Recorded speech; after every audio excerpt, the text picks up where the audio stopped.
संसद भवन के बाहर मौजूद हमारे संवाददाता बालकृष्ण के पास लिए चलते हैं।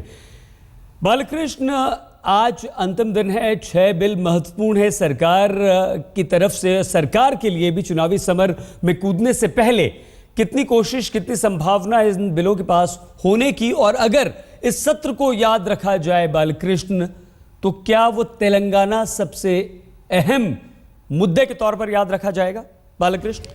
इसमें कोई शक नहीं है कि इस सत्र में अगर सरकार की सबसे बड़ी चिंता थी तो वो चिंता थी तेलंगाना बिल को लेकर के, जिसको सरकार ने कल आखिरकार पास करा लिया है। सबसे बड़ी चिंता इसलिए थी क्योंकि सीधे सीधे कांग्रेस पार्टी को ये लगता है कि 17 सीटें जो हैं तेलंगाना की इस बिल को पास होने के बाद, उसमें से ज़्यादातर सीटें उसके पास पहुँच सकती हैं, आ सकती हैं। हालांकि कई और ऐसे बिल हैं, कुछ 6 बिल जिनकी बात हो रही है कि अगर वो पास नहीं हो पाते तो अध्यादेश लाया जाएगा। और ऐसा लगता नहीं है कि आज जो माहौल है, जिस तरह से स्थिति है, उसको देखते हुए ऐसा लगता नहीं कि 6 के 6 बिल पास हो पाएंगे। कुछ बिल इनमें से राज्यसभा में है, कुछ लोकसभा में है। ये बिल लगातार कई दिनों से लिस्टेड हो रहे हैं, लेकिन ना तो इन पे चर्चा हो पा रही है और ना ही ये पास हो पा रहे हैं। कुछ नेताओं से हमारी बात हुई, मायावती ने ऑन रिकॉर्ड कहा कि आखिरी समय पर, बिल्कुल जब सत्र खत्म हो रहा है, सरकार जा रही है, ऐसे समय पर, आखिरी समय पर इस हड़बड़ाहट में इतने महत्वपूर्ण बिल को पास कराना ठीक नहीं है। और अगर सरकार को इतनी ही चिंता थी कि इन बिल्स की, उनको लगता था कितने ज़रूरी हैं, तो पहले क्यों नहीं लाया गया? ये सवाल कई पार्टी के नेता उठा रहे हैं और उनको लगता है कि सिर्फ एक मैसेज देने के लिए, संदेश देने के लिए चुनाव में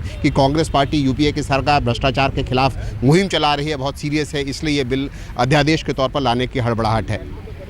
तो क्या हम ये माने बालकृष्ण अब, या इस बात की कितनी संभावना कि जिस तरह की खबरें आ रही थी कि थोड़ी सी अवधि बढ़ाई जा सकती है इन बिल को पास करवाने के लिए, या विसल ब्लोअर समेत जो 6 महत्वपूर्ण बिल सरकार की नजर में हैं, उन पर अध्यादेश ही आखिरी और अंतिम रास्ता बचता है अब बालकृष्ण? देखिए सही, जो अवधि बढ़ाने की बात हो रही थी वो खास तौर पे तेलंगाना बिल को लेकर हो रही थी। और जैसा मैंने कहा कि तेलंगाना बिल पास कराने के लिए सरकार बहुत डेस्परेट थी, बहुत पूरी ताकत लगाना चाहती थी, और उसके लिए अगर ज़रूरत पड़ती तो इसको जो संसद की अवधि थी उसको भी बढ़ाने की बात थी। लेकिन तेलंगाना बिल पास हो चुका है। इन 6 अध्यादेश को पास कराने के लिए, या जो बाकी पेंडिंग बिल्स हैं, इसको पास कराने के लिए सरकार सहमति बना पाएगी दूसरों दलों के साथ, अपोजिशन के साथ, बीजेपी के साथ, ये कहना मुश्किल है। ऐसा लगता नहीं है कि ये करना सरकार के लिए आसान होगा। इसलिए अवधि बढ़ाने की जो फिलहाल जो इसको लेकर के संभावना इसकी कम नजर आती है।